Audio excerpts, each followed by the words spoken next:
Boa noite a todos. Eu queria, mais uma vez, agradecer a presença de todos, parabenizar o MAN, a sua direção, o Eduardo, pela organização desse importante evento, enfim, que busca discutir um tema mais do que atual e necessário em tempos bastante estranhos. Queria agradecer os convidados, os palestrantes, pela disposição de vir também contribuir e compartilhar com a gente seu conhecimento sobre essa questão, que é uma questão bastante interessante. Como eu falava na abertura do evento, no fundo nós estamos fazendo um diálogo aqui entre o mundo do direito, o mundo da psicanálise e o mundo da cultura, e um diálogo entre linguagens bastante diferentes, mas em que é o momento que nós temos que sentar e, de alguma forma, encontrar os nossos pontos comuns para que possamos avançar ou, pelo menos, preservar um Estado democrático de direito, onde o pluralismo e a dignidade humana sejam efetivamente o fundamento de toda a atuação institucional e não institucional. Mas, enfim, não sou eu que vou falar aqui, não. Quem vai falar são os palestrantes. Eu queria, então, já agradecer o Eduardo Rezende Melo, que vai começar nos brindando aqui com a sua participação. Ele é especialista em Direito Penal e Criminologia pela USP, mestre em Filosofia pela PUC, mestre em Direito da Infância e Juventude pela Universidade de Friburgo, na Suíça, doutorando em Direitos Humanos pela Faculdade de Direito da USP, juiz da primeira vara criminal de crimes contra a criança e adolescente, da infância e da juventude da comarca de São Caetano do Sul. Ele é membro da Coordenadoria da Infância e da Juventude do Tribunal de Justiça de São Paulo e da Coordenadoria de Infância e da Juventude e Justiça Restaurativa da Escola Paulista da Magistratura. Eu tive aqui, inclusive, agora, a grata satisfação e surpresa de lembrar que, quando eu estive no Ministério da Justiça, eu trabalhei com o Eduardo desenvolvendo essas experiências, naquela época experiência, hoje já muito mais do que uma experiência, de implementação de justiça restaurativa. Então, eu queria cumprimentar o Eduardo pelo trabalho e, desde já passar a palavra para ele, para a sua explanação. Bom, boa noite a todos. Eu queria agradecer a oportunidade de estar aqui dialogando com vocês sobre esse tema, agradecer o convite ao MAN, e agradecer também, eu estou não só como juiz pelo Tribunal de Justiça, mas também representando o IBDCRIA, que é o Instituto Brasileiro de Direitos da Criança e do Adolescente, que é uma entidade que congrega atores não só do direito, mas de outras áreas do conhecimento, justamente militando em favor dos direitos da criança e adolescente. Então, esse é um debate que nós já vínhamos pensando em trabalhar no âmbito do Instituto, e foi, então, uma grata surpresa poder ser convidado a participar desse momento. Eu queria agradecer também a oportunidade de estar com o Pier Paolo aqui, lembrar esse momento de trabalho conjunto, que foi muito rico e muito inovador para o país, de pensar justamente a questão da participação também nesse campo da área infracional, que é a justiça restaurativa, e com a Cristina, que é uma parceira de longa data, uma amiga, pessoa que admiro muito, e tenho certeza que vai iluminar muito os nossos debates e permitir esse diálogo entre o direito, a psicologia e a cultura, que a gente espera a participação de vocês. Eu pretendo, então, falar... Eu fiz uma apresentação, não sei se passa ou fica aqui só comigo. Para mim eu fiz uma apresentação, então, pautada no direito à cultura e à liberdade de expressão, tentando dialogar entre essa questão tão dilemática que é a área da infância e juventude, entre o controle e uma perspectiva de uma participação mais emancipatória de crianças e adolescentes. Vocês já tiveram, alguns de vocês já tiveram a oportunidade de estar com o Pedro Hartung aqui na terça-feira, então eu faço um brevíssimo referência a um quadro histórico, que a relação da criança e do adolescente com o direito foi historicamente marcada sempre por uma perspectiva de controle. Foi isso que deu a emergência de instituições específicas na área do direito, como o juizado de menores, então, com uma perspectiva salvacionista, justamente com essa imagem da criança inocente que deveria ser preservada das ameaças do mundo externo. E a criança sempre era vista como um objeto de cuidado, portanto, como um ser incompetente, um ser ainda por fazer, em desenvolvimento, e que não teria possibilidade de uma maior participação.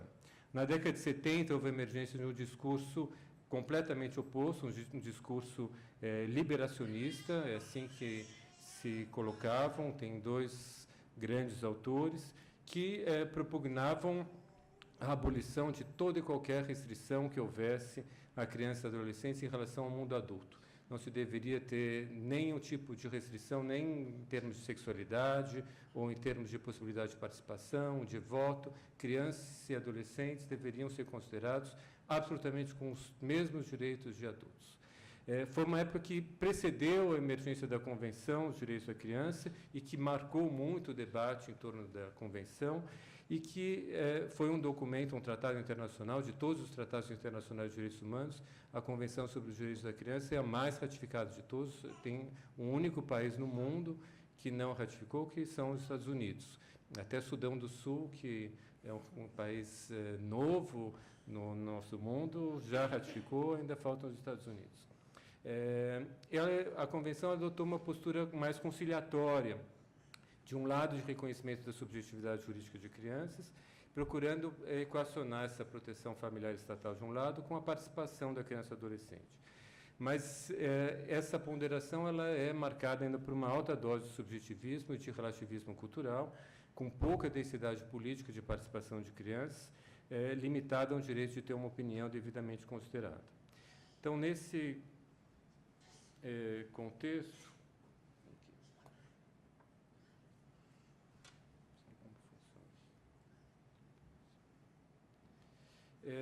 eu começaria o debate propriamente dito pensando, quando a gente é convidado a trabalhar sobre esse tema em relação aos museus, a fazer uma certa diferenciação, que eu acho que é importante, do tratamento que foi dado em relação à classificação indicativa no âmbito da mídia e, sobretudo, da parte de televisão, com o nosso âmbito específico de museus. Acho que a tendência primeira, quando a gente fala, vamos pensar liberdade de expressão em relação a museus, ou a tendência seria ver o que foi feito em relação à televisão e à internet. A classificação indicativa é uma decorrência de uma obrigação prevista na Constituição de exercer a classificação das diversões públicas. Então, historicamente, exposições são enquadradas em termos de diversões públicas e de programas de rádio e televisão. Mas o debate que foi realizado pelo Ministério da Justiça, não sei se o Pedro Paulo estava nessa época, ele foi marcado muito por um foco na mídia desses grandes conglomerados, sobretudo a televisão. Esse era o grande desafio com a Rede Globo, a gente sabe a força que tem no país, e o embate se deu, de um lado, o debate jurídico, de um lado, entre a possibilidade regulatória por parte do Estado, de outro, a liberdade de expressão, e uma preocupação muito grande com o poder econômico desse conglomerado de comunicação. Nesse contexto, houve uma limitada capacidade, é um contexto que há uma limitada capacidade de mediação direta com as famílias, as televisões, sinais televisivos são emitidos, a família está lá exposta, portanto, ela vai gerenciar essa situação. E o resultado foi, no meu ponto de vista, uma certa rigidez regulatória, dissociada dos princípios regentes do direito da criança e adolescente, tal como previsto na Convenção, que implica, são 4 grandes princípios: o interesse superior da criança, a não discriminação, a possibilidade de participação de crianças e adolescentes e a questão do desenvolvimento. E isso fica muito emblemático. A gente pega os materiais produzidos pelo Ministério da Justiça, não se vê participação de crianças e adolescentes. É algo eminentemente um debate entre juristas, o Estado e o poder contra o poder econômico das grandes empresas de comunicação. Então, acho que a gente está falando de um contexto muito diferente de museus, e acho que a gente deveria, em termos jurídicos, pensar essa especificidade. Ter uma relação direta com as pessoas que vêm visitar ou ter contato com a cultura nesse ambiente é diferente de um modo de classificação que se deu pela mídia. Eu vou fazer algumas referências.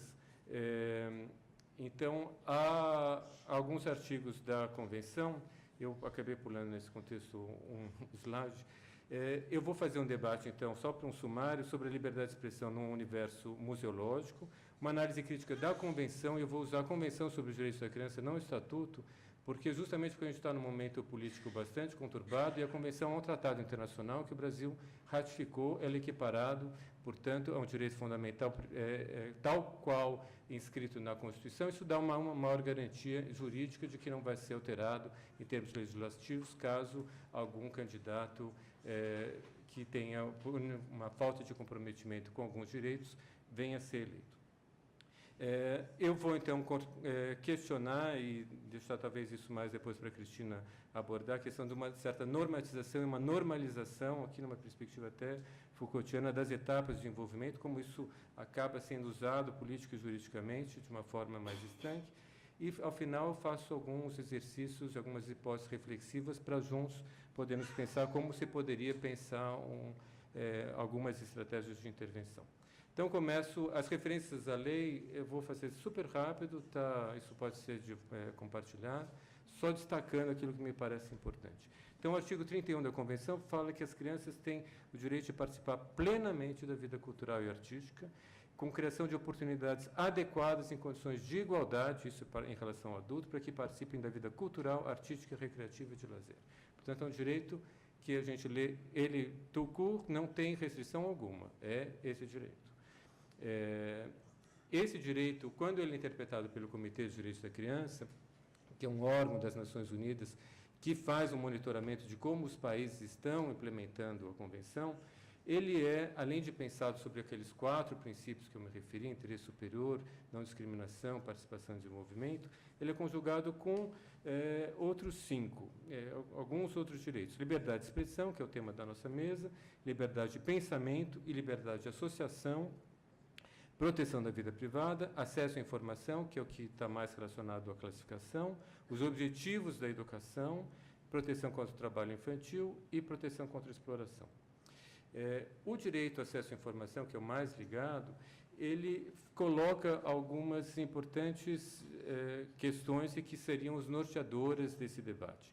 Ele diz que os Estados devem reconhecer a importância dos meios de comunicação e zelar para que a criança tenha acesso às informações, materiais procedentes de diversas fontes nacionais e internacionais que vêm promover seu bem-estar social, espiritual e moral, sua saúde física e mental. E dá 2 grandes referenciais. Os objetivos da educação, que está no artigo 29, outro, a liberdade de expressão, que é o artigo 13, e a orientação dos pais, que é o artigo 18, que devem estar conjugado nesse sentido. A liberdade de expressão é uma liberdade não só de eu me expressar, acho que o Pedro já deve ter falado isso, mas também de receber e divulgar informações e ideias de todo tipo. Então, é nesse contexto que eu posso ir a algum lugar e buscar as informações que eu queira ter. Eu ter restrição a esse acesso à informação é uma violação à liberdade de expressão. E é aqui onde aparece, a gente viu que no artigo 13 não tem restrição à questão do acesso à cultura.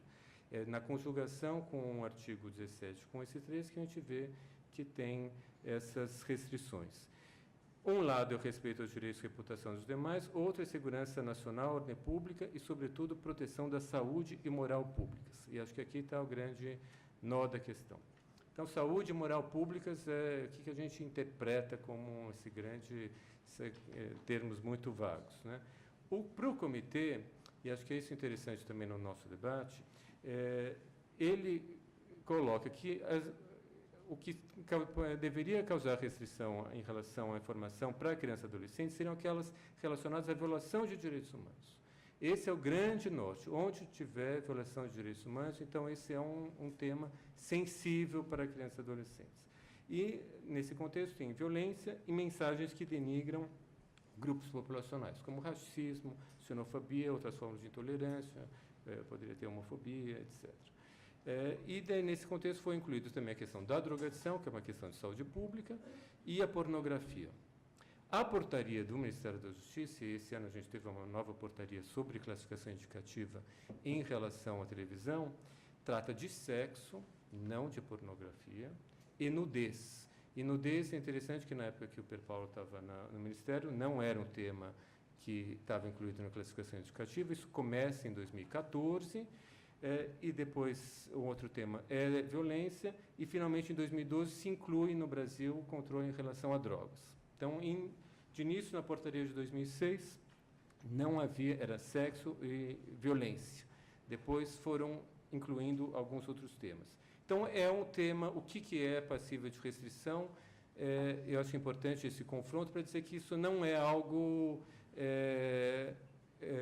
unânime, uniforme, homogêneo, que esteja consagrado. É um debate no plano internacional e no plano doméstico. E no plano doméstico a gente está ampliando cada vez mais essa questão de sexo passar para nudez. A pergunta, se tiver o David Michelangelo não vai poder ser exposto, né? São questões, nudez, né? O começo do mundo de Davi vai poder ser exposto? Não pode ser exposto porque seria nudez. Então, esses limites são algo que a gente deve trabalhar. O caráter emblemático da sexualidade, acho que é algo que esteve presente aqui na polêmica do MAN. Eu vi que recentemente na Fundação Serralves foi proibido acesso a menores de 18 anos para uma exposição do Mapplethorpe por conta da nudez. Então, é algo que tem transcendido o país, é algo que tem sido muito debatido entre nós. De um lado, há uma prevalência do tratamento de sexualidade infanto-juvenil numa perspectiva muito reducionista, de um modo geral, em termos legais, expressando unicamente as situações de violação de direito, nunca de vivência desses direitos, pressupondo que sexualidade não é algo que seja inerente ao ser humano. Então, o que há de importante é a prevenção dos abusos, que é algo que é consagrado, mas disso implica, de um modo geral, uma restrição de acesso a crianças e adolescentes a serviços, como, por exemplo, há um grande debate na saúde sobre acesso à camisinha, tratamentos ou mesmo informação sem o acompanhamento dos pais, e o que nos inclui acesso à informação e ao debate. Né? Então, é um tratamento em relação à sexualidade que é só marcado pela questão da violência, legitima a fala da criança. A gente tem uma nova lei de 2017 que legitima a fala da criança quando ela é utilizada para reconhecer a responsabilidade de alguém que a abusou, mas não reconhece a fala da criança para dizer se ela está de acordo ou não de manter uma relação sexual com outra pessoa, enfim, de poder, inclusive, ter acesso médico. Então, esses critérios classificativos, eles são ainda mais paradoxais quando se tem presente que, no Brasil, desde a década de 40, a idade de consentimento para a relação sexual é aos 14 anos. Então, há um paradoxo de meninos e meninas aos 14 anos podem se relacionar sexualmente desde que seja voluntário, com quem quer que seja. Pode ser uma menina com um homem de 60 anos, isso não é crime, desde que seja voluntário. Não obstante, a gente vê que há uma classificação etária bastante estrita em relação ao acesso à comunicação e a conteúdos. Então, isso ainda é tanto mais polêmico quando a gente teve uma reforma justamente do Código Penal, em que toda a questão da sexualidade foi dissociada de uma questão de moralidade. Antes, o estupro era punido em nome de uma violação aos costumes, essa moral pública, e passando a ser uma questão de liberdade e dignidade da pessoa humana. Então, a gente vê que há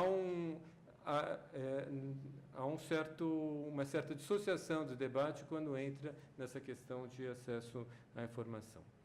Então, é relegado aos pais. E isso a gente retoma, então, aquela linha de raciocínio. Era, de um lado, a moral pública, a liberdade de expressão e obrigação dos pais de assistir a criança. Então, aos pais, de acordo com o artigo 18, cabe a responsabilidade pela educação e desenvolvimento da criança. E ao Estado caberia assistência adequada. Mas, estou apanhando um pouco com esse computador. Os Estados também e os pais devem revelar, de acordo com o artigo 5º, isso é um princípio fundamental, no reconhecimento que a criança evolui nas suas capacidades. Na medida em que ela evolui nas suas capacidades, diminui concomitantemente o poder de interferência dos pais. É essa lógica presente na Convenção. Na medida que as crianças vão crescendo, vão tendo maior capacidade de compreensão de ação no mundo, o limite de interferência dos pais deve retroceder para permitir uma maior inserção no espaço público. Só que esse debate da participação é o que efetivamente não tem ocorrido nesse nosso tema. Eu já fiz referência que no debate sobre classificação indicativa em relação à televisão, não houve vários cadernos de publicação, é um material muito interessante, faz análise comparativa. O primeiro, em 2006, a ANDI, que é a Agência Nacional de Direitos da Infância, fez uma publicação bastante grande, e embora ela fale sobre alguns pouquíssimos trechos sobre participação, a única referência é a necessidade ou recomendação de se realizar pesquisas com crianças e adolescentes para saber até que ponto esse tipo de classificação seria adequado. Depois houve uma publicação, essa é uma publicação de 2006, em 2014 houve uma nova publicação pelo Ministério da Justiça, em que não houve pesquisa nenhuma no país sobre classificação indicativa nesses 8 anos. Nos países em que houve esse tipo de pesquisa, e eu cito o exemplo do Reino Unido, o que se constatou foi um grande abismo entre as representações que os adultos têm das crianças e aquelas representações que as crianças fazem de si mesmas em relação à capacidade de lidar com esses conteúdos que são classificados como inadequados. No âmbito da internet, nessa publicação de 2014, Rony Ferreira fala da necessidade de orientação aos pais, de uma política pública para garantir amplo acesso de crianças e adolescentes à internet, e também uma preocupação do próprio Unicef, num papel de discussão sobre o tema, justamente pensando quanto um excesso de restrição por parte dos pais violaria o direito das crianças de acessar. Esse debate entre orientação, a gente viu que a gente começou com uma classificação que ficou entre o Estado contra o poder econômico, relegando aos pais essa mediação. Uma mediação que cada vez mais não só tem se ampliado a questão dos conteúdos objeto de classificação, mas essa portaria de 2018, ela viola a própria natureza, que era o próprio preceito e orientação que está previsto na Constituição, que diz que a classificação deveria ser indicativa.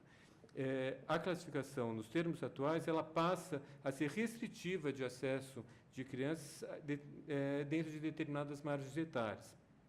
A portaria prevê que, para obras não recomendadas a menores de 18 anos, os pais poderiam autorizar o acesso a adolescentes com idade igual ou superior a 16 anos. Ou seja, se eu tiver um filho de 15 anos ou 15 anos e 11 meses, de acordo com a portaria, ainda que eu, como pai, autorize meu filho a participar, aquela instituição que estivesse exibindo um determinado conteúdo deveria vedar esse acesso, ou seja, retirando essa possibilidade de mediação e de autoridade dos pais. Não só, então, deixa de legitimar, de reconhecer a participação das crianças, como também está subtraindo aos pais o poder de orientação. E assim continua, nas obras igual a 16 anos, apenas para aquelas com 10 anos ou mais, ou seja, uma criança de 9 anos não poderia ter acesso. Então, a gente está com um dilema em termos de liberdade de expressão. A Corte Europeia de Direitos Humanos tem um caso Miller, que é tratado em um museu, que uma criança estava num museu suíço e acabou sendo exposta a uma determinada obra e foi muito impactada, a instituição foi processada e levou esse caso, chegou à Corte Europeia, em que se discutiu, em que a Corte afirma que a liberdade de expressão artística contribui para a troca de ideias e opiniões, que é essencial para a democracia, mas que as restrições deveriam depender das situações e os meios utilizados, atribuindo deveres e responsabilidades aos indivíduos e, portanto, às instituições que vão exibir essas questões quanto à influência e impacto nos outros, inclusive crianças. Então, cabe às instituições fazer essa avaliação. Mas como avaliar essa sensibilidade sem cair numa homogeneização superficial e restritiva, como a portaria atual, para quem não é sensível a determinado tipo de obra, vedando o acesso a ela. Eu mesmo tenho filhos, eu fui já quantas exposições que tinha lá a questão do acesso à exposição, e isso não apenas afeta a criança, mas também afeta os adultos que estão acompanhando as crianças. Então, a idade é o grande critério que tem sido utilizado para isso. E é a grande pergunta, é o grande debate que se tem, até que ponto é o critério efetivamente adequado para a gente pensar como fator de proteção. Se eu tivesse ainda no tempo... Então, os propósitos de direitos humanos, é de garantir liberdade. Para isso que servem os direitos humanos, para garantir liberdade, promover a emancipação, e toda e qualquer limitação ao direito humano deveria ser justificada. Então, há um grande questionamento no âmbito da infância quanto à idade poder ser considerado um fator exclusivo de discriminação, sobretudo indireta nesse tratamento de determinados grupos etários que impactam o exercício dos seus direitos de um modo distinto do de outras idades. Então, esse princípio da não discriminação não admite estereótipos de que toda criança entre 14 e 16 anos são X.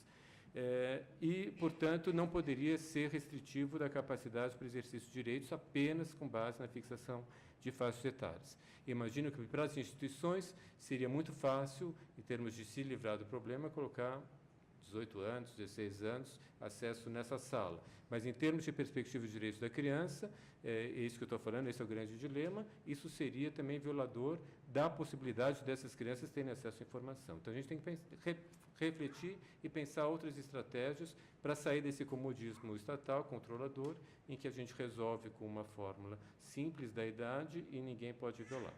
Então, há necessidade de observância dos princípios de legitimidade, necessidade e proporcionalidade nessas restrições. Eu dou alguns exemplos de questionamentos alternativos que a Nova Zelândia utiliza. Qual que seria a idade mais provável de se atingir o propósito esperado em relação a uma ação? Essa idade atende efetivamente ao princípio do interesse superior da criança? Por quê? Essa idade é consistente com outras idades em leis ou políticas semelhantes? É o que eu falei, 14 anos a criança, o adolescente pode ter relação sexual, mas não pode ver um nu. Absolutamente um paradoxo. Como essa idade impactará a capacidade de participação ativa de crianças nas decisões que lhes afetam? Como essa idade ajudará e impedirá a participação ativa de crianças e adolescentes na sociedade? Ou seja, até que ponto a minha restrição vai contribuir para que a criança, em outros contextos em que esse assunto esteja em pauta, ela vai poder efetivamente se assumir como sujeito de si e ter um posicionamento próprio. Então, essas distinções, em nome desse princípio da não discriminação, deveriam ser refutadas com base na idade mínima, e alguns autores, por exemplo, trago uma referência para a gente ter uma outra reflexão, deveriam ser substituídas por outras que pensassem na questão da capacidade. Então, a adoção de idade pode ser um indicador, e é como a gente tem trabalhado, como classificação indicativa, mas acompanhada no âmbito do direito, de duas presunções refutáveis que poderiam ser alteradas. A presunção de capacidade da criança para que esteja dentro de um específico grupo etário. Então, vou expor uma exposição que eu entendo que para 14 anos seja adequado, mas um pai acha que o filho dele, ou um pai ou uma mãe, não esteja em condições de ver, por conta das especificidades dessa criança. E uma outra, que é uma presunção da falta de capacidade dessas crianças que não esteja dentro daquele grupo etário, que pode ser refutado pela criança. A criança dizer, não, eu entendo que eu tenho condições de participar e ver isso, porque, enfim, eu sou mãe, né? A gente tem um monte de mulheres, de adolescentes, são mães, são pais, e são casados, e não vão poder ver algo que, para outras crianças, sejam mais sensíveis, para ela não é.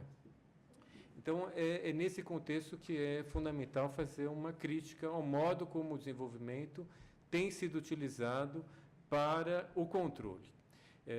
Há uma crítica a esse psicolegalismo, não pseudolegalismo, mas é um psicolegalismo de se utilizar dos critérios psicológicos, que são um referencial teórico, poderiam ser outros, né, mas se tomar um referencial teórico e tornar isso uma norma legal como hábito de normalidade, com uma ratio que denegue a possibilidade de voz a crianças e adolescentes, tomando-as como incompetentes, imaturas, incapazes de saber o que é bom para si, uma estratégia disciplinar, excludente, controladora, de sujeição ao adulto. Então, é nesse contexto que a gente deveria pensar nos direitos humanos, naquilo que eles serviram historicamente, para lutar contra, nessa ponderação entre regulação e emancipação, a gente precisa tentar buscar uma releitura que favoreça o resgate da possibilidade de participação na criação de direitos né, das crianças poderem estar envolvidas na criação dos direitos em que elas estão envolvidas, de opacidade também em relação a essas categorizações rígidas, como o direito de não ser definido e de poder se definir no gozo e no exercício do espaço público, contra essas cidades compartimentadas de vida. E daí eu acho que é importante a gente remeter de novo ao artigo 13, que faz remissão ao artigo 29 da Convenção, que trata dos objetivos da educação. E quando eu cheguei a UMAN, estava claro o termo da educação ali, né? Falei, então acho que tem a ver comigo, não estou tão fora, né? Mas acho que é interessante porque o artigo 29, que é muito pouco trabalhado, ele fala fundamentalmente que a educação ela tem que estar voltada para o desenvolvimento da personalidade, das aptidões, da capacidade e do respeito aos direitos humanos. Essa questão do respeito aos direitos humanos, de permitir que crianças e adolescentes possam assumir uma vida responsável numa sociedade livre, são termos e objetivos muito fortes e muito ligados a essa luta por uma emancipação, um outro tipo de postura. E é nesse sentido que a gente tem procurado trabalhar ao reconhecer que, ao se pensar na perspectiva de reconhecimento de competências de crianças e adolescentes para o exercício de direitos. É numa linha de mudança efetiva de paradigmas desse controle salvacionista, uma suposta inocência das crianças, para pensar que as competências de crianças e adolescentes elas se pautam como interrelações de posições, como reconhecimento de modos de resistência ao poder do adulto e como uma tentativa de afirmação de autonomia. Elas são instrumentais, mas elas também constroem sentidos dependentes do recebimento de informações e de uma adequada transmissão por terceiros. E é nesse sentido que a liberdade de expressão e o acesso a informações são subsidiárias do direito à educação, desses objetivos de educação, de promover uma possibilidade de responsabilidade numa sociedade livre em respeito aos direitos humanos. Então, se aumenta a capacidade de exercício de competência por parte de crianças, a gente aumentar os ativos pessoais de cada uma delas. Se der instrumentos e recursos para que elas possam lidar com as situações, tornando essas escolhas menos irreversíveis e diminuindo alguns riscos pelo controle do ambiente. Então, o desafio é mais do que remover as crianças, é de mudar, elaborar, trabalhar com as situações que poderiam haver algum tipo de risco, no nosso caso, algum tipo de impacto, de sensibilidade maior numa determinada situação. Eu digo minha experiência concreta, quantas salas de museus eu levei meus filhos que estava escrito que era proibido entrar. Mas eu, como pai, não tinha condições sequer de saber o que tinha dentro daquela sala.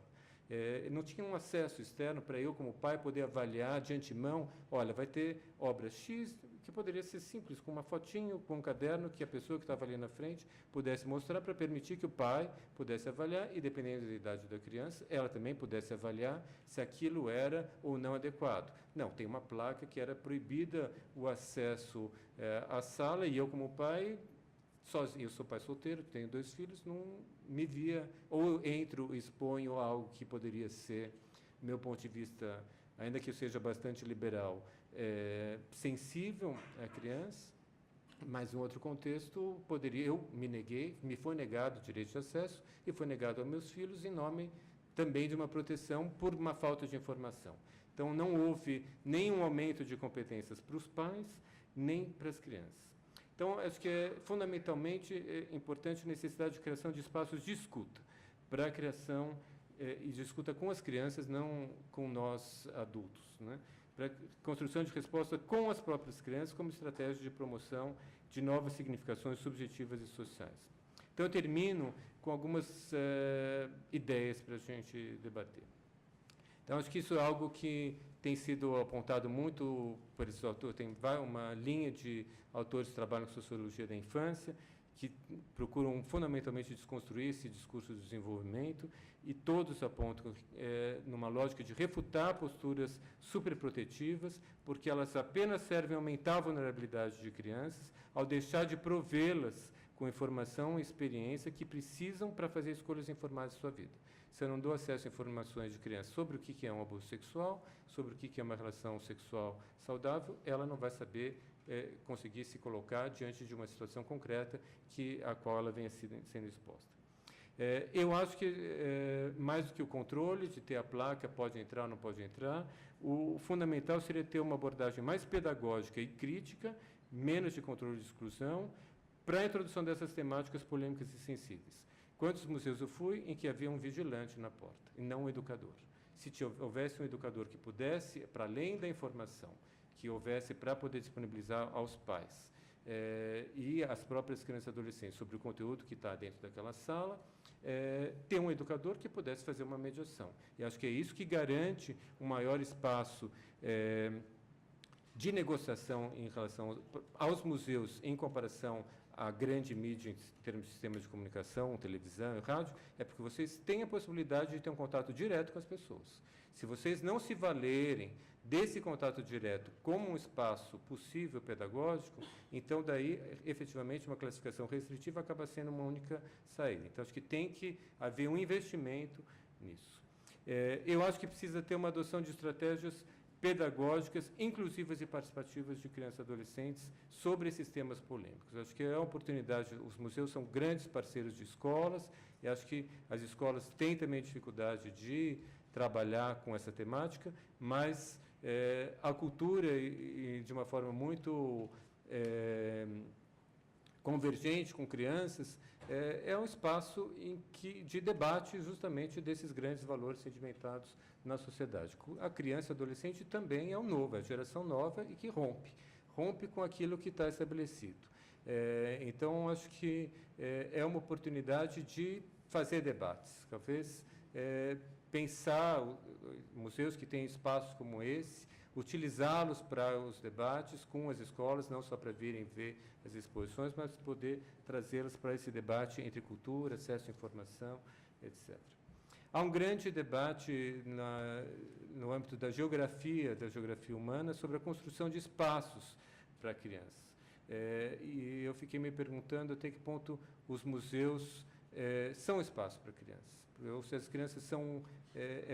ou se apenas a gente toma o museu como um espaço em que é permitido o acesso às crianças, em que se aceita o acesso às crianças, mas não vê como um espaço para crianças. Então, pensar o museu como um espaço social, em torno de práticas e de relações, como um espaço cultural, em que esses valores possam ser criados, recriados, e um espaço discursivo, em que perspectivas e formas de expressão possam dialogar e se confrontar. Era essa provocação que eu disse para vocês. Espero que ajude, de algum modo, no debate que vocês vão fazer e na condução desse desafio que vocês terão pela frente ao lidar com esses temas. Obrigado pela atenção.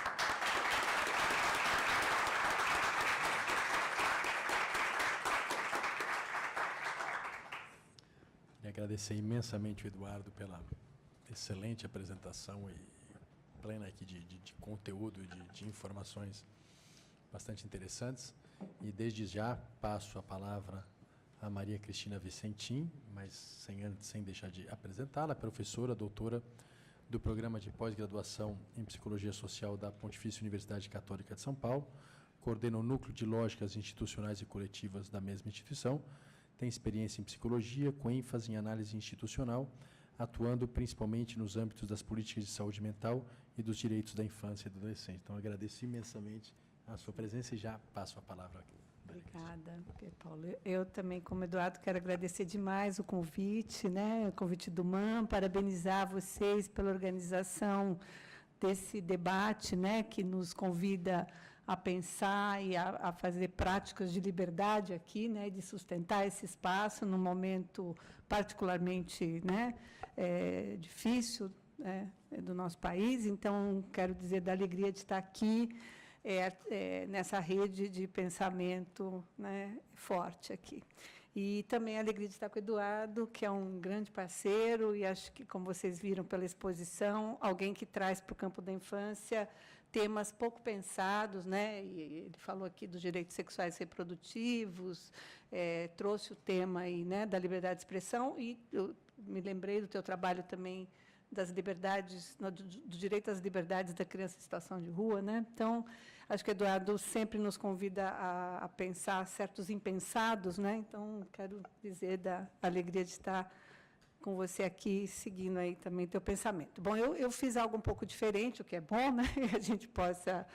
E vou optar por uma leitura pausada, vou tentar, né, não ser muito chata nessa leitura, mas para também me ater um pouco ao tempo, chamei aqui o que eu escrevi de Criançar o Descriançável, a transicionalidade da infância e o paradoxo da proteção e liberdade. Então, vou trabalhar mais esse eixo proteção e liberdade. Tá? Não é casual que tenha vindo do cinema, esta que talvez seja a arte que mais tenha aberto certos lugares de expressão singulares para a infância, uma arguta observação e uma das mais fortes imagens sobre a infância em nosso tempo histórico. É Jean-Luc Godard que afirma: as crianças são prisioneiros políticos, para se referir a esse tempo histórico que reconheceu a particularidade da infância, né? Estamos falando, então, da modernidade, né? Mas às custas de sua conformidade às normas, de seu assujeitamento a potentes dispositivos de codificação de natureza sanitária, pedagógica e política. O Eduardo abordou isso também. De fato, o dispositivo da infância, constituído na modernidade, instituiu a infância como um problema econômico-político, uma preocupação médico-moral, um encargo pedagógico, um objeto de conhecimento das ciências humanas e sociais a ser interrogado, investigado, mensurado, classificado e normalizado por um conjunto de mecanismos disciplinares que circunscrevem o âmbito das experiências próprias de cada idade, descrevem os cuidados de que elas devem ser objeto e as operações necessárias para garantir sua transformação em cidadãos úteis e ajustados à ordem social e econômica vigente. Nesta empreitada, romperam-se os vínculos iniciáticos entre adultos e crianças, a transmissão dos saberes práticos, a liberdade de movimento e de agitação que se encontrava quando crianças e adultos andavam misturados no trabalho, nas diversões, nas festas e nas cerimônias. Daí em diante, tarefas e brincadeiras de crianças terão o único objetivo de construir sua formação. Vigorará ainda a crença de que os adultos é que podem envergar a bandeira da proteção e do cuidado em relação às crianças e adolescentes, em função do saber que os qualifica e distingue para traduzir e interpretar o que é interesse da criança e do adolescente. Oculta-se assim, ou se minimiza, o papel criador de crianças e adolescentes no processo de transmissão social ou intergeracional. Portanto, né, sob a égide da imaturidade dos mais novos, se invisibiliza e se legitima a pulsão de dominação adulta. Prisioneiros políticos, portanto, na medida em que estão atados a uma espécie de declaração de incapacidade sociopolítica e a uma posição de subordinação. Fiz essa brevíssima localização da posição da criança na modernidade apenas para dela extrair, como um legado histórico, uma certa oposição, uma antinomia, né, aí, entre proteção e liberdade. Afinal, a disciplina sempre prevaleceu em relação à liberdade, como um a priori da educação e do adestramento da criança. Aliás, é ela mesma a condição da infância. Afinal, quando a disciplina não consegue se impor, não é costume dizer que a criança é ou está impossível? Então, só para marcar que a possibilidade da infância, né, está ligada a esse lugar, as crianças impossíveis. Né? Mas não vamos aqui nos ocupar de analisar essas heranças. Tomamos a figura da tensão entre proteção e liberdade para ressaltar que uma utopia ativa da construção ainda recente dos direitos da criança e do adolescente, né? Então, aí a Convenção, né, que data do pós-guerra, e que se institui, então, em 89, no nosso país, com a assinatura da Convenção, né, parece sugerir um caminho nem antinômico, muito menos dicotômico entre proteção e liberdade. O Eduardo falou, né, da condição conciliatória, né, e talvez, claro que a gente também vem avaliando, né, quem trabalha no campo da infância, que, a despeito desses, né, da inclusão, bom, eu vou seguir minha leitura aqui, mas pesa mais, ou pesou mais, principalmente no Brasil, o eixo da proteção, né? Até por conta de que a gente veio de uma experiência do Código de Menores, né? Então, a ideia de proteção nos tomou muito, né? Acho que essa é uma hipótese dos que estudam o campo dos direitos, mas eu vou, talvez, tentar deixar mais claro isso depois, né? Então, tal caminho, então, trazido pela Convenção, apesar de conciliatório, ele nos convida, se tomamos a Convenção como uma utopia ativa, né, uma utopia em construção, nos convida a pensar na proteção não apenas como uma prática de governo da vida, como uma prática prescritiva, né, mas como uma afirmação da dimensão libertária da vida e como uma condição de cuidado de si e dos outros.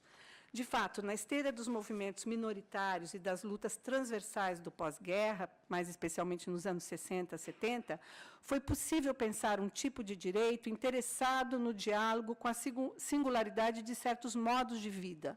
Então, o desafio do direito da infância é pensar um direito para uma experiência singular, né? Que direito seria esse, né? Ao longo do século XX, começou-se a construir uma nova sensibilidade, uma nova atitude em relação às crianças, que as considera sujeitos de direitos, né?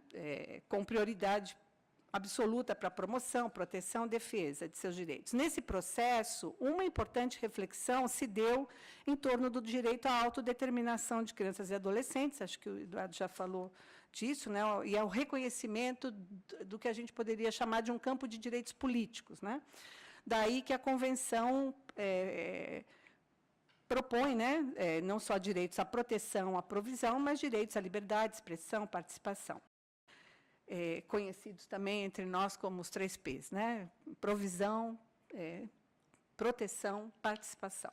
Desse modo, os direitos da infância trataram de sustentar um paradoxo, o de conjugar algo da ordem da proteção e algo da ordem das liberdades, ou de combater a vulnerabilidade estrutural da criança, essa sua incapacidade política ou esse lugar de subordinação, sem, no entanto, deixar de reconhecer certo campo de uma vulnerabilidade constitutiva, né? Pensamos que se trata, então, de sustentar uma tensão e não uma contradição entre proteção e autonomia, proteção e liberdades, de forma a escapar de uma lógica da proteção normalizadora e nos encaminharmos na direção de uma ampliação das capacidades de ação e participação de crianças e adolescentes. Assim, a construção do campo formal de direitos da criança e do adolescente é importante, mas insuficiente para pensarmos a inserção de crianças e adolescentes na comunidade política. Muito menos ele deve ser entendido como um momento pleno dos vínculos sociais entre crianças e adolescentes. Sabemos que os direitos só são efetivos se também estiverem articulados com sentidos comuns e com práticas sociais, né? Pensamos, então, que são especialmente os momentos instituintes criados na relação com crianças e adolescentes que podem configurar o campo de sua posição política, quando os vínculos da infância e do adolescente com a sociedade mais ampla podem ser ressignificados e redefinidos, quando estes interrogam o lugar do discurso político hegemônico e introduzem transformações. Então, a partir de agora, eu vou, então, introduzir um outro tempo da minha fala, que é na direção da gente sustentar esse lugar paradoxal da proteção com liberdade, né? Vou trazer, então, uma noção do campo, né, da psicanálise, a noção de transicionalidade do Winnicott, que eu acho que é uma noção muito rica para a gente pensar algumas coisas, né, como um lugar de multiplicidade da infância que resiste, então, às formas normalizadoras, abstratas e universalizantes. Vou, então, tentar apresentar aqui uma ideia de infância, ela mesma resistente, né, capaz de resistir às normas, né? Então, eu vou tentar trazer isso e trazer algumas pistas para uma posição ético-política para o mundo adulto interessado em habitar esse paradoxo ou em experimentar a transicionalidade como um modo de vida, tá? Que eu estou chamando, então, de um agir criançável. Chamamos de um agir criançável o ethos que pretende, a ética que pretende sustentar na relação com crianças e adolescentes a abertura a situações e problemáticas que não estão dadas a priori, mas que são produzidas nas relações e que requerem a sustentação de territórios de convivência, a experimentação do pensamento e uma intervenção sempre contextualizada e coletivizada. Descriançável é a fórmula que me foi dada por uma criança para se referir aos efeitos de interiorização das coações, né, a pretexto do seu amadurecimento, que ele vinha vivendo cotidianamente. Né? Isso aqui é descriançável, isso que ele estava vivendo. Né? A ideia de transicionalidade foi sugerida por Winnicott, um pediatra inglês, que viraria um psicanalista na sua relação com crianças, a partir principalmente de sua observação quanto ao período do desmame, e da ativa invenção pela criança de objetos de passagem entre o seio materno e o mundo e a apreensão do mundo exterior. Ele chamou de objetos transicionais, né, o pedacinho de cobertor, o brinquedo, um elemento do corpo, que não tem por função de simular uma carência ou uma falta, mas produzir uma nova organização do desejo, buscar novos mapas, produzir outros encontros. A transição ou o transicional é tudo que se opõe a uma compartimentalização estrita que cria novos laços e escapa a uma lógica dualista, ou dentro ou fora.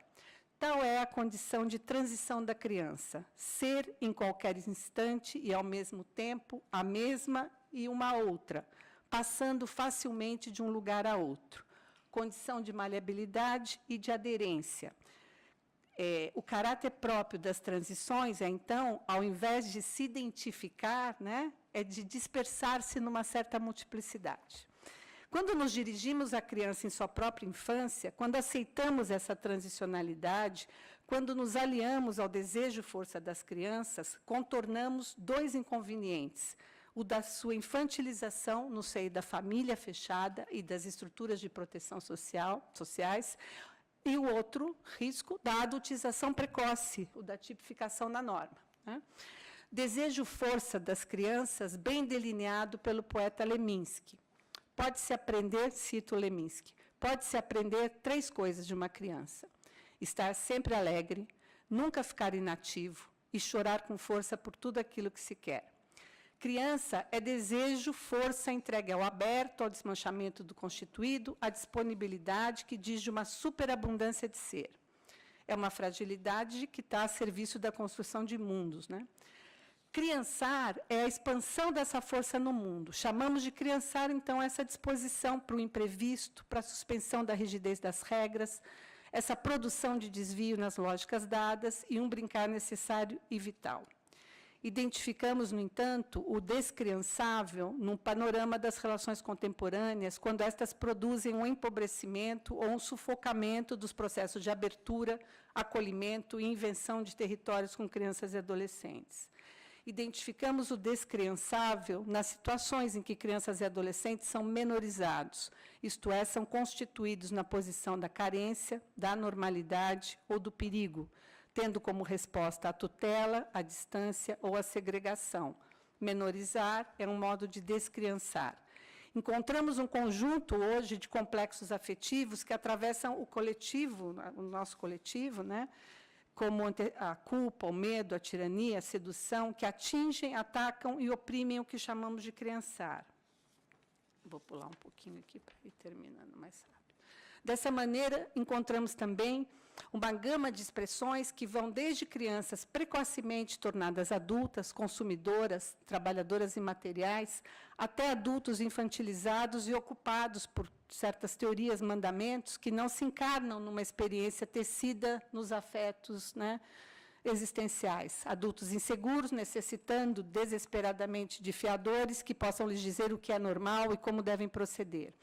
Se for necessário propor um mito para a infância, trata-se de construir uma frente combativa de resistência ao que a infância se tornou, como efeito das proteções, por um lado, a liberação progressiva para certas infâncias, e como efeito de um tipo de proteção que produz ela mesma a negligência e as vulnerabilidades em função da restrição ou do sequestro de direitos. Falo da liberdade vigiada para os pobres. Né? Então, lutar pela multiplicidade da expressão de crianças e adolescentes em contraposição à forma de um indivíduo normalizado, é, portanto, uma luta essencial.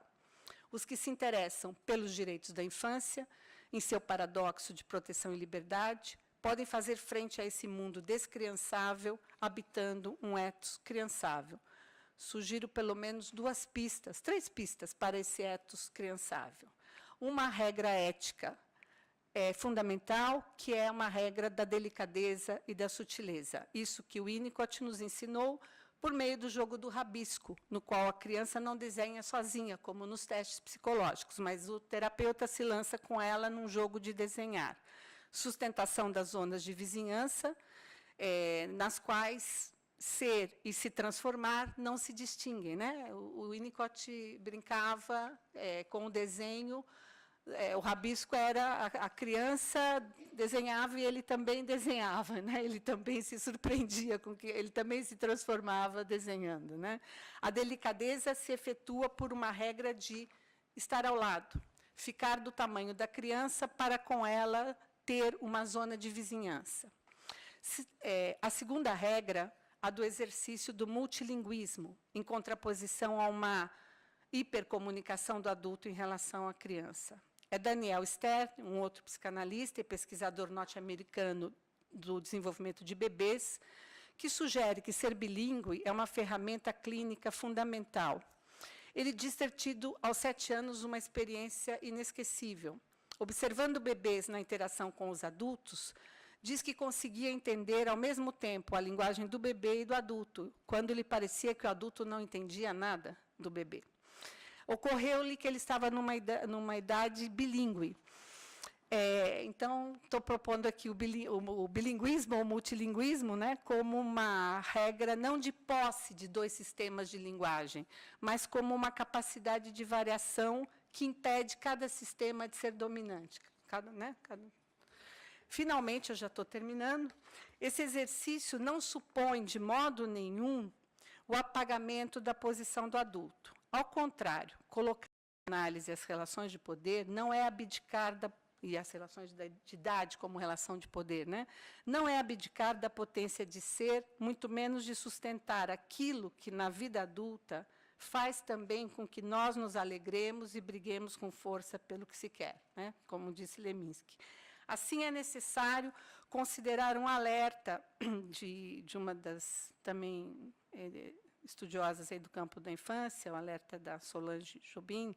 Ela diz que, entre conceder, que a gente tem que equacionar essa tensão, né, entre autonomia, direito de voz e de participação política, que isso não pode se dar sob o risco de favorecer uma omissão dos adultos e das instituições em construir com crianças e adolescentes a garantia de direitos num contexto de definições claras em relação ao que é o bem, o que nos interessa, né, como um bem comum.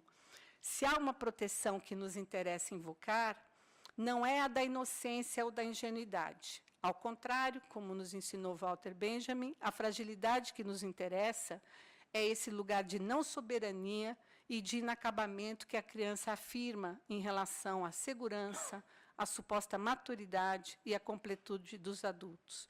Se é algo que nos interessa nessa zona de vizinhança com as crianças, é que toda história individual e coletiva é sempre uma entrada permanente na vida e nunca resultado definitivo.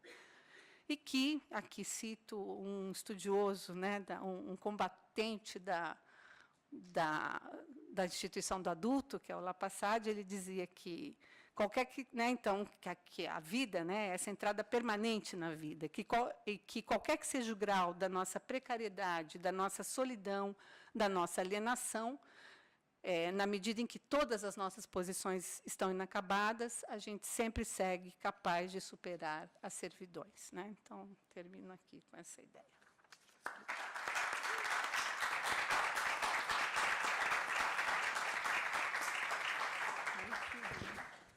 Parecido, é o mesmo campo. Queria agradecer imensamente a Maria Cristina pela sua fala, pela compartilhar também com a gente esse conhecimento e, enfim, quero dizer que foi um privilégio coordenar aqui essa mesa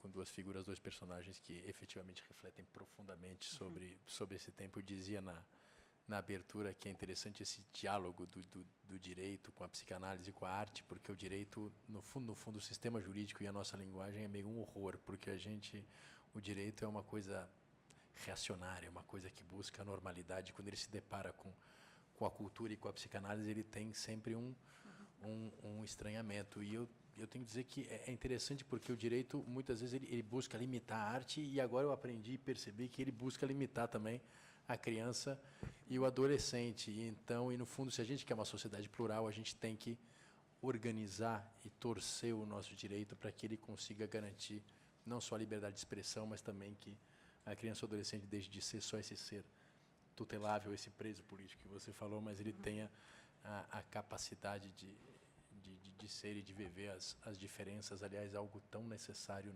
nos tempos sombrios que a gente vive e talvez venha a viver. Eu não sei como... A ideia é abrir aqui, pelo que eu entendi, uma conversa, um debate, um diálogo. Eu não sei como vocês estão fazendo... Tá legal, então...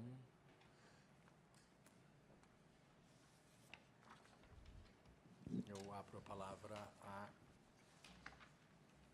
quem quiser contribuir, se manifestar. Eu também.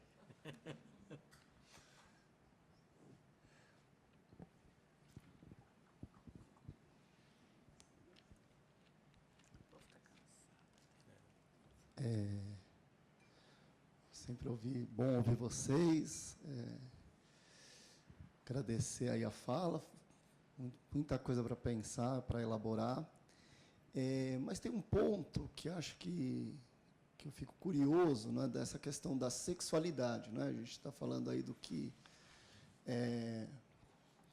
de não deixar a criança crescer, de não deixar a criança, né, uma ideia minorista de uma proteção da criança como objeto, enfim. E como o Eduardo apontou muito bem, a questão não é, que uma criança pode, um adolescente de 14 anos já pode ter uma relação sexual e muitas vezes não pode ter informação sobre isso, né? Acho que isso está...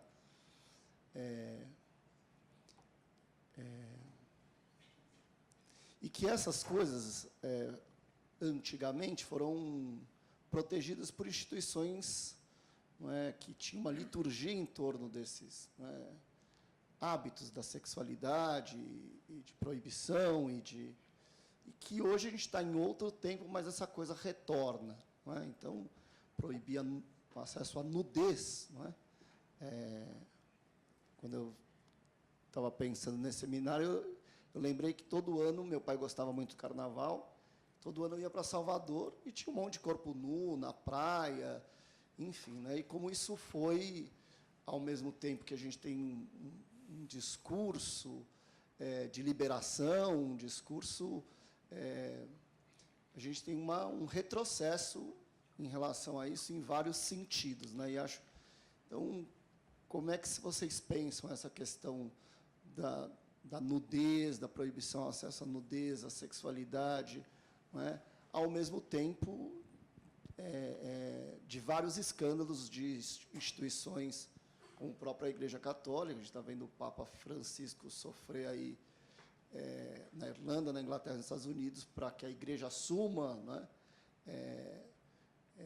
a responsabilidade sobre os abusos sexuais cometidos pelos padres. Não é? Então, como é que vocês veem essa relação e o que está querendo ser protegido? Não é? Acho que um pouco nesse discurso.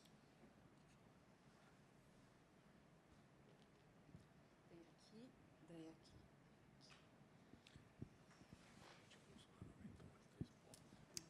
aqui. De verdade, eu não sei nem se eu faço uma pergunta, acho que eu só faço uma colocação, porque tudo me deixa muito apreensiva, desde que eu estou ouvindo, desde ontem, o senhor doutor Pier Paolo, na abertura ontem, eu nunca tinha ouvido o senhor, eu gostei muito da sua fala, então tudo me deixa muito apreensiva. Eu vejo que a gente tem já no ambiente que a gente está, nas constelações que estamos, com tudo que a gente está tendo acesso e que a gente tem acesso, e quanto mais pessoas quiserem terão acesso, mas eu fico muito desanimada, porque eu que trabalho muito, me dedico à população de rua, Cracolândia, criança em situação de rua, eu fico muito desanimada, porque a gente tem caminhos ainda a percorrer que eu não sei se eu vou viver para conseguir mudar alguma coisa. Quando eu vejo que quando eu preciso lutar quase 3 meses com o conselho tutelar, com um monte de gente para conseguir tirar uma criança de 6 anos do meio do fluxo na Cracolândia, a ponto de eu quase chegar a fazer uma grande besteira de ir lá e arrancar a criança à força, porque eu quase cheguei a fazer isso, graças a Deus não me deixaram fazer. Então, eu fico muito preocupada, de repente, o sistema de saúde, de atendimento à criança, assistência, não tem umzinho equipamento para eu desintoxicar aquela criança. Não tem um lugarzinho, não tem. É inacreditável, mas não tem.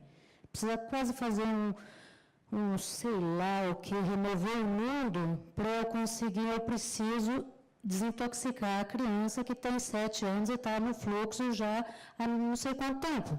Então, eu fico assim, eu tenho muita esperança, mas, por outro lado, eu fico muito apreensiva, porque eu tenho a impressão que a gente quase que tem que começar do zero. As dificuldades são muitas, as questões políticas, principalmente o que se avizinha aí na frente, é muito preocupante. Então, não sei nem se quiserem comentar, mas é mais no sentido mesmo de um desabafo. Eu agradeço pela atenção.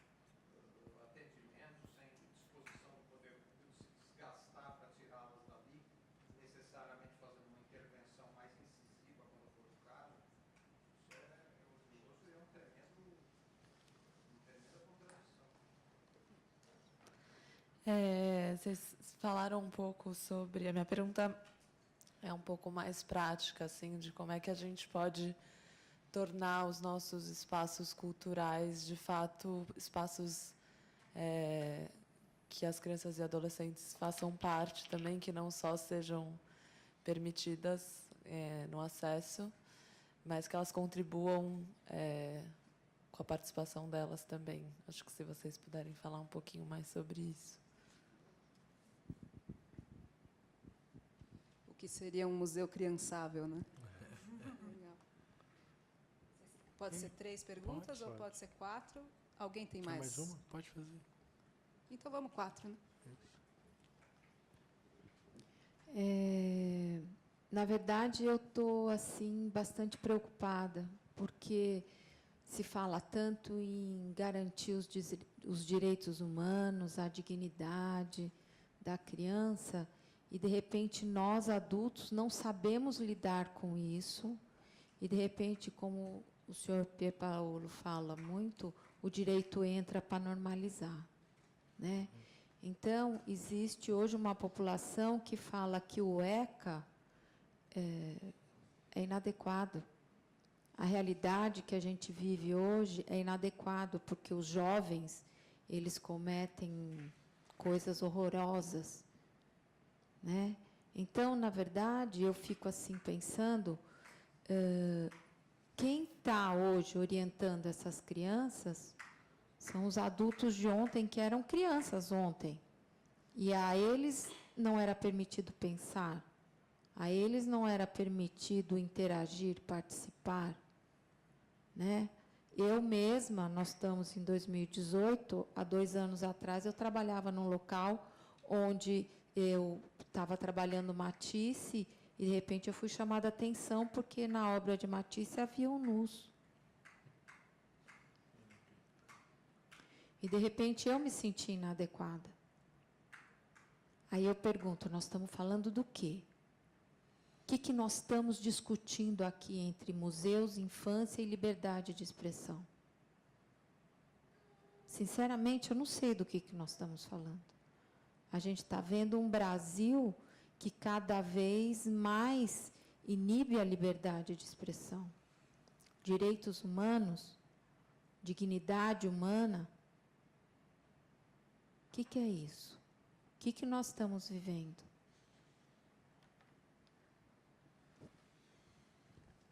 Bom, então, feito o conjunto de perguntas, eu vou passar a palavra, não sei quem que quer começar a responder, acho que podemos inverter aqui, começar com a Maria e depois o Eduardo. Eu só queria complementar e agregar o meu desabafo ao seu, mas o que me choca é que nós estejamos discutindo aqui se a criança pode ou não ver um nu do Matisse e, por outro lado, a gente vê uma pessoa na televisão,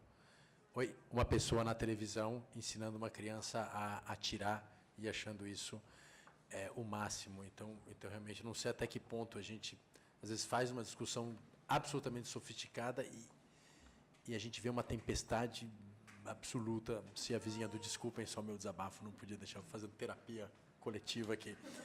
Enfim, eu passo a palavra, então, a Maria Cristina para as suas considerações.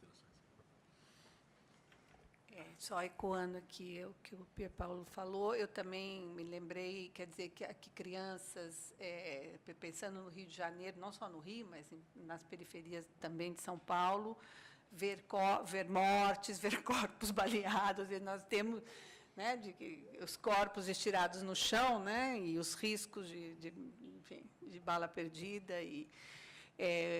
Então, tem vidas que são vidas, né, que não valem. Tem crianças fora da norma da infância, né, essas que são criminalizadas, patologizadas. Então, por isso também tentei, né, lembrar desses dois lugares, né, da liberdade progressiva para alguns e de uma liberdade vigiada, quando não de um sequestro de direitos. Então, eu quero começar, talvez, pelo tema da Cracolândia, ou da presença de crianças, né, em situações que, claro, nos afetam e devem nos afetar, mas também é um tema difícil, né, acho que é um dos temas espinhosos para a gente pensar, porque, de outro lado, também a gente enfrenta hoje uma guerra às drogas que tem sido, né, um proibicionismo, que tem sido uma das principais razões, né, vamos dizer, de um número não só de mortes de adolescentes, né, vamos dizer, do trabalho dos adolescentes, quer dizer, da criminalização,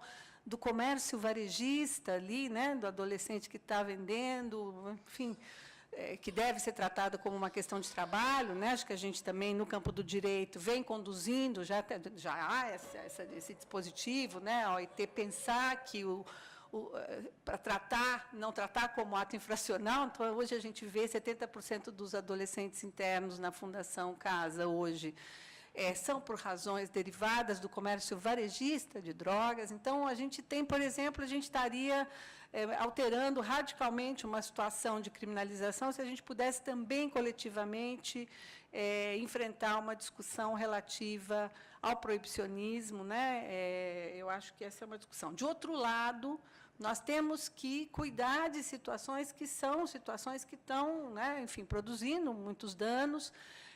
O que passa, e acho que a gente sabe disso, todas as experiências que trabalharam com situações envolvendo crianças, né, e a vida na rua, a gente sabe, a associação droga e rua, ela não é uma associação, ela é uma associação das condições de vida, muitas vezes, né? Então, os educadores que trabalhavam no centro da cidade sabem que, ao oferecer alguma outra coisa, rapidamente a criança saía do uso da cola, né? Estou falando lá dos anos 80, o brincar, né? Então, e a gente sabe que os programas, e foi essa orientação da política municipal aqui em São Paulo até pouco tempo, né? Antes dessa última gestão, primeiro casa, trabalho, né? Então, trabalhar a rede de vulnerabilidades na qual a droga é um elemento, muitas vezes, de sobrevivência, uma estratégia, né, ligada a essas condições adversas de vida. Então, não dá para a gente pensar, né, por exemplo, a gente viveu uma experiência aqui em São Paulo e no Rio, recentemente também, que a retirar as crianças da rua pelo uso de drogas, né, quer dizer, por esse motivo, né, pareceria ainda mais absurdo, porque não se trata, né, de um sequestro, se trata de uma alteração bastante complexa, de várias condições, e a oferta de cuidado em saúde tem que ser feita, ela pode ser feita na forma também da garantia das liberdades, né? Não fazer um sequestro da criança, mas conduzir negociações e ofertas, como a saúde mental vem fazendo e vem desmontando, né, uma série de modalidades manicomiais e compulsórias de cuidado, né? Então, é possível fazer muitos cuidados, acho que, assim, muitos desafios, né? Não estou negando, eu venho pesquisando esse campo, trabalhando, há muitas questões, mas é necessário também, tal como direitos sexuais e reprodutivos, poder fazer esse debate com mais abertura, com mais possibilidade de pensar. Há muitos impedimentos, né? Eu vejo os profissionais de saúde muitas vezes dizendo não posso tocar nesse assunto, né? Tal como também certos temas, né? Me lembrei direitos sexuais e reprodutivos. Eu trabalhei na FEBEM São Paulo nos anos 80, no fim dos anos 80, já na epidemia, né? Já com a presença do HIV ali, e os adolescentes não podiam receber preservativos porque havia um imperativo da moral quando você tinha uma questão de saúde gravíssima, né? Então, como assim, adolescente tem relação sexual? Não poderia. Então, né, essa lógica absurda. Então, acho que esse queria só marcar isso, acho que a gente tem mesmo que ficar afetado, né, é intolerável, acho que nos toca ver crianças na Cracolândia, só estou dizendo que há ofertas que não precisam ser pelo sequestro, né, ou pela retirada, pela compulsoriedade. É possível fazer muitas ações e boas ações que, assim como a educação de rua, tem experiências importantes, abordagens, né? E há muitos os serviços de saúde hoje fazem busca ativa, vão para a rua, os centros de atenção psicossocial, consultório na rua. A gente introduziu uma série de políticas muito interessantes, itinerantes, né? Capazes de olhar a singularidade das condições de vida. Acho que as políticas de saúde em nosso país, né, nesses últimos anos, né, a construção do SUS é uma das políticas mais democratizantes e mais ricas na sua capacidade de ofertar complexidade de cuidado. Então, eu acho que a gente construiu muita coisa interessante, a gente tem recurso, tem resposta. Claro que tem muitos desafios, né? Mas falei demais. A outra questão que tinha a ver, então, bom, gente, acho que há uma questão colocada aqui que que tempo é esse, né? Sim. Então, realmente, né, nós estamos num tempo de recrudescimento conservadorista, né, conservador. Acho que a gente isso também é efeito de certas construções de liberdades. Acho que a gente vem de uma sociedade, né, o Brasil tem uma tradição autoritária, tem uma tradição estou aqui pensando que as conquistas também, né, relativas às mulheres, relativa ao movimento negro, ao LGBT, quer dizer, difícil, né, socialmente, essa construção não é uma construção fácil, ela é processual, e acho que a gente vai seguir, né, mundialmente a gente tem retrocessos, não é só aqui, né, acho que a gente tem, né, os microfascismos e um agenciamento coletivo, né, que pede que a gente possa investir também numa discussão do como é produzir, quer dizer, incluir diferenças, né, e, de certo modo, trabalhar com diferenças, mas não perder a possibilidade de construção do comum, né, de construção de um certo espaço coletivo, das nossas grupalidades, nossos coletivos. É isso que nos convoca, né, hoje também no país, é essa questão que está colocada, né, que é possível ter certos planos, né, minimamente comuns, né, mas isso se faz no trabalho cotidiano, em todos os coletivos, e na nossa habitação permanente nas lutas, e no debate, na capacidade de problematizar, na capacidade de conversar, né, ainda que certos momentos de polarização, como os que a gente está vivendo, e de incitação do ódio, né, sejam talvez impeditivos, né, disso, mas eu creio que é possível a gente seguir pensando, né? E seguir, enfim, dentro do campo da argumentação, da possibilidade de fazer lutas, né? Enfim, com o outro, né? Relacionais, né? Então, bom, não sei se passar a bola para o Eduardo, depois eu volto aqui, se eu tiver mais alguma... Eu acho que a gente tem uma tendência atual de pensar os direitos humanos como se fosse aquela razão que deveria nos governar, e que os direitos de todos deveriam ser garantidos, e daí a gente viveria uma vida plena, feliz, satisfatória e tal. Mas eu acho que os direitos humanos eles emergem historicamente como resistência. E eu acho que só dá para a gente pensar na fala de direitos humanos nessa linha de resistência e de enfrentamento. Então, ou a gente se sujeita, ou a gente enfrenta. Não tem muito... E os direitos humanos são uma luta histórica e constante. Quantas garantias a gente já teve que, no passado, que foram para o espaço e que agora nós estamos, de novo, com risco de perda de liberdades cívicas, políticas, para não falar dos direitos sociais que já foram perdidos. Então, quando você pergunta qual seria o nosso papel hoje no museu, de pensar a liberdade de expressão, acho que é um papel ou o mundo das artes se sujeita, ou o mundo das artes se enfrenta. E acho que o enfrentamento ele ganha sentido quando ele consegue construir alianças. E essas alianças acho que vocês estão construindo aqui.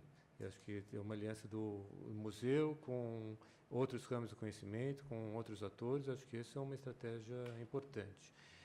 Eu acho que falta uma aliança fundamental com as crianças e com os adolescentes, porque eles são sujeitados. E daí a pergunta do Raul, o que se quer proteger, a gente pode ter duas leituras nessa pergunta. Uma que seria mais superficial, de dizer que a gente está querendo garantir o desenvolvimento, quando se estabelecem essas leis, o desenvolvimento da criança, mas acho que, fundamentalmente, historicamente, a gente faz uma análise crítica de como aparece o lugar da infância. É um lugar, é importante manter o lugar da criança como lugar da inocência. É importante ter uma importância política. Recentemente, eu estava lendo esse debate econômico e um dos economistas que estão tendo destaque nos debates, não, para além dos candidatos a presidente, tem os debates dos economistas. Ele criticava o economista do candidato adverso, dizendo que nenhuma pessoa com mais de 18 anos concordaria com esse fundamento. Então, usar a infância como imaturo, incompetente ou incapaz é um argumento político de identificação com toda e qualquer outra categoria, ou grupo social, classe social, de deslegitimação. Então, isso já houve com as mulheres não eram capazes de atuar na esfera pública, isso já houve com os negros, isso já houve com os índios, isso há com os loucos, e eu faço esse debate no meu doutorado, a gente percebe que houve alguns avanços, por exemplo, em relação ao louco. O Estatuto da Pessoa, ou a Convenção dos Direitos da Pessoa com Deficiência é muito rico, porque ele diz que hoje a gente não tem mais essa questão da interdição, toda e qualquer pessoa com deficiência tem, está em jogo a capacidade, né? Um louco, uma pessoa com deficiência mental, capacidade racional de entendimento, é isso que dita o adulto, é isso que diferencia o adulto com a criança. Ele tem o direito de uma decisão apoiada, ou seja, ele pode contar com duas pessoas que venham e digam: eu confio no Per Paulo e na Cristina e falo, estou com uma situação que eu não sei o que é, vou chamar os dois, vou conversar com os dois e a minha decisão apoiada no que eles vão me dizer, eu tenho o direito de expressar. Com criança isso não ocorre. Então, se vê que há uma questão política em jogo, que é importante manter a criança no lugar do infantil, do incapaz, do incompetente, porque eu posso me valer metaforicamente do lugar da criança para deslegitimar a fala de toda e qualquer outra pessoa que possam estar querendo ocupar um outro lugar público. Então, acho que reconhecer a competência de crianças e de adolescentes no debate público é o enfrentamento de uma sujeição política a todo e qualquer um de nós, que possa vir a ser colocado nesse lugar de deslegitimação da fala. Então, acho que é um lugar de enfrentamento e de luta que implica, portanto, uma associação, meu ver, fundamental em relação à criança. E acho que daí isso implica também pensar que tipo de postura pedagógica a gente pode ter. A gente pode falar em pedagogia, vamos envolver, ter um pedagogo. Pode ser uma postura absolutamente também deslegitimadora do lugar da criança. Eu lembro que eu fui uma vez para a Suíça e me impressionou muito de ver crianças fazendo monitoria de visita por museu. Eu nunca vi isso no Brasil, mas eram adolescentes, crianças e adolescentes de idade assim eu nunca vi. Tenho filhos de 8 e 7 anos. Não sei se teve ou não existe, mas é algo que me pareceu super empoderador. E adultos que viam, a criança estava num lugar de conhecimento, em que adultos acompanhavam, porque eles estavam conseguindo debater. E debatia de igual para igual entre crianças, e podendo trazer essas perspectivas, porque a criança se sente muito mais à vontade de conversar com outras crianças do que com um adulto no papel de educador. Então, eu acho que a inventividade, eu acho que uma grande arma ou ferramenta do mundo das artes é a criatividade. Eu acho que é uma criatividade de dar um lugar da voz para o outro, de pensar politicamente. Esse acho que é um debate que perpassa as artes e talvez o mundo das artes não tenha se apropriado, talvez, com tanta densidade dos debates da área da infância. Então, acho que se essa é uma questão que tem se colocado, eu acho que de novo, nessa reflexão sobre a criação do espaço, pensar até que ponto o museu é um espaço de crianças, né, em que as lutas de crianças são reconhecidas como lutas de adultos. E acho que é isso que é a questão importante. A luta de crianças é a nossa luta. Ainda que eu não tenha filho, ainda que eu não goste de criança, porque eu posso ter o meu discurso deslegitimado por ser um discurso infantil. Porque ele não entra dentro de categorias normalizadas ou aceitas daquilo que é aceitável. Porque a criança fala aquilo que não é aceitável.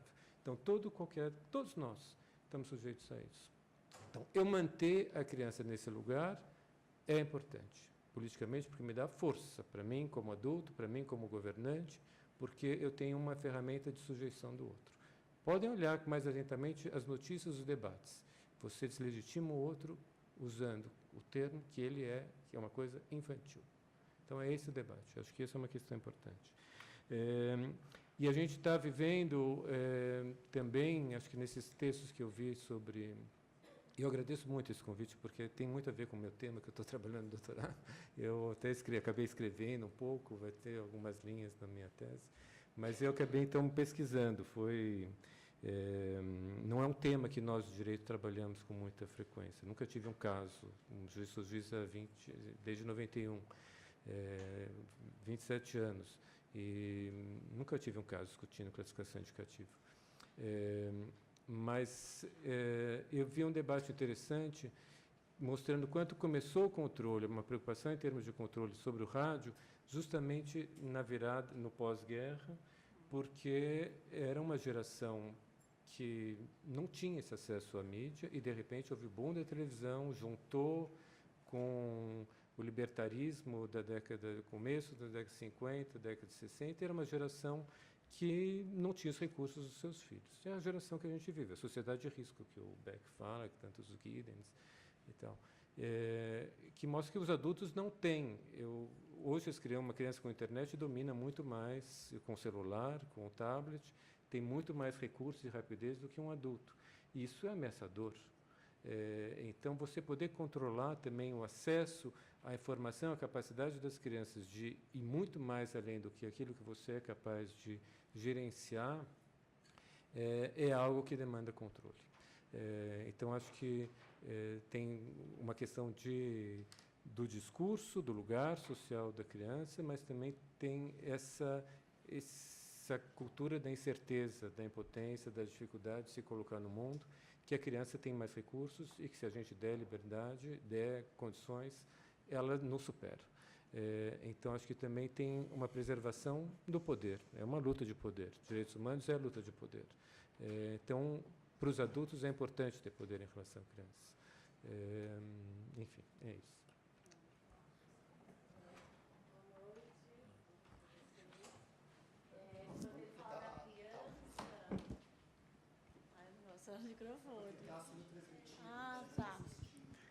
Quando você fala da criança que tem acesso a tudo, Eu acho que ela está reproduzindo o que o adulto está fazendo, que, na verdade, aquilo lá não tem significado para ela, né? Ela só está reproduzindo. Agora, o direito da criança é uma coisa muito nova aqui. A gente veio pela educação infantil, agora que está começando as crianças valorizadas, a política tendo esse olhar, né, com creche, porque antes não tinha isso. Então, quando eu sou de escola particular, né, e quando foi para a escola, daqui que sempre a gente traz as crianças aqui, e teve esse episódio, a gente levou mais para o lado político do que da censura mesmo, porque foi assim, o que foi passado, né, para a gente, com informação, com os pais também preocupados, enfim, nós educadores, que tinha mesmo uma maldade, que tinha a parte política aí, né, colocando uma coisa que a gente não achou, a gente sempre trabalhou com liberdade de expressão. Quando você falou, a criança não pode entrar num lugar que está lá, né, escrito que é proibido, mas sempre, antes da gente ir ao museu, a gente tem essa informação, né, quando a gente leva, estou falando da parte pedagógica, não da família em particular, a gente tem acesso, né, a gente tem um planejamento e para aquela visita, o que vai acrescentar, o que é importante, né? E quando teve essa criança que foi a performance, a gente achou mais, a gente até discutiu isso em sala de aula, que foi mais do lado político do que da liberdade de expressão. Os pais estavam ali porque a família é amigo, né, do artista. Então, a pergunta que eu faço tem mesmo, se todo mundo tivesse informação dos direitos, né, a gente não estaria brigando e discutindo sobre isso, é falta de informação mesmo. Mas aqui a gente, como na área de educação, como pedagogos, enfim, artes educadores, por isso que a gente está aqui, né, para discutindo. Eu vi mais por liberdade de expressão a infância e falar do museu, né? Como que eu vou levar as crianças ao museu, sendo que o museu não tem, né? Precisou acontecer isso, mas não é só aqui, o mundo inteiro, né? Tem essa polêmica da família, a escola levar as crianças, mas antes a gente faz um recorte sobre isso. O que aconteceu foi uma coisa assim que era muito particular e foi invasivo para a área da mídia por um interesse político de um prefeito da época que tem, enfim, a gente já sabe toda a história, quem não sabe procura saber. Foi mais político. Eu só vou, antes de passar a palavra para o Eduardo, eu vou só pedir 1000 licenças. Olha, o meu foi mais um desabafo de ter falado sobre isso. Então, a gente teve esse olhar mais político do que... Claro, eu vou só pedir desculpas, que eu vou ter que ser substituído aqui na coordenação da mesa, que eu estou com um problema doméstico. A minha esposa está em Manaus e, falando em criança e adolescente, eu estou com 2 crianças e a babá, ela vai embora. Eu jurei que eu chegava em casa para render a babá e substituir. Então, eu peço imensas desculpas, mas eu vou precisar me retirar. Obrigado, Desculpa, parabéns não. pela iniciativa. Muito obrigada, Pier Paulo, pelas contribuições que foram riquíssimas. E eu acho que, na verdade, a gente avançou no tempo e acho que, respondendo um pouco aqui, porque a pergunta é muito legítima, né? O que a gente está fazendo aqui, considerando tudo o que está acontecendo, e eu queria responder que a gente justamente está fazendo isso por conta de tudo o que está acontecendo, e que chegou na nossa porta, e que, nesse seminário, nas palavras tão preciosas de todos os convidados, que eu agradeço, assim, o cuidado da escolha, esse texto eu vou querer, e, assim, e como fica um marco de pensar um museu criançável e um marco de pensar a participação, que você sabe que a gente se vê como um espaço de crianças, porque as crianças estão aqui o tempo todo, mas depois da sua fala eu me pergunto se a gente é mesmo um espaço para crianças, ou seja, pode ser mais, né? E aí eu queria passar só para ver se vocês têm alguma consideração final. Não dá mais para abrir para pergunta. Estão considerados? Tudo bem? Quer finalizar? Não, acho que gostaria bastante. Então, Eduardo, Maria Cristina, queria agradecer mais uma vez, agradecer ao Raul pela parceria, o IBD Cria por toda essa articulação desses temas. Eu acho que a gente tem tudo gravado, vai disponibilizar depois no YouTube, está sendo transmitido ao vivo também. A gente convidou uma série de redatores para fazer um relato, que fica aí um legado na internet, porque assim foi um caso muito assim, trending topic do Twitter por 2 dias, coisa que você não consegue, e a gente imagina, né, se tem toda essa onda conservadora, toda essa onda de censura e repressão, como vai ser uma pessoa que vai pesquisar essa história daqui a 10 anos? Então, a ideia é que deixe um pouco mais dessa reflexão de, olha, não é isso, a gente foi acusado de infringir o ECA, e por aí vai. Então, só deixando que seria muito bacana todo mundo multiplicar esses relatos, esses vídeos, e eu acho que aqui não é um final, mas é um marco, né? Porque esse seminário me faz pensar muito mais a função dos museus na sociedade e nessa conjuntura que se apresenta aí, né? Muito obrigada. Agradeço aos intérpretes, Nayane, Lívia.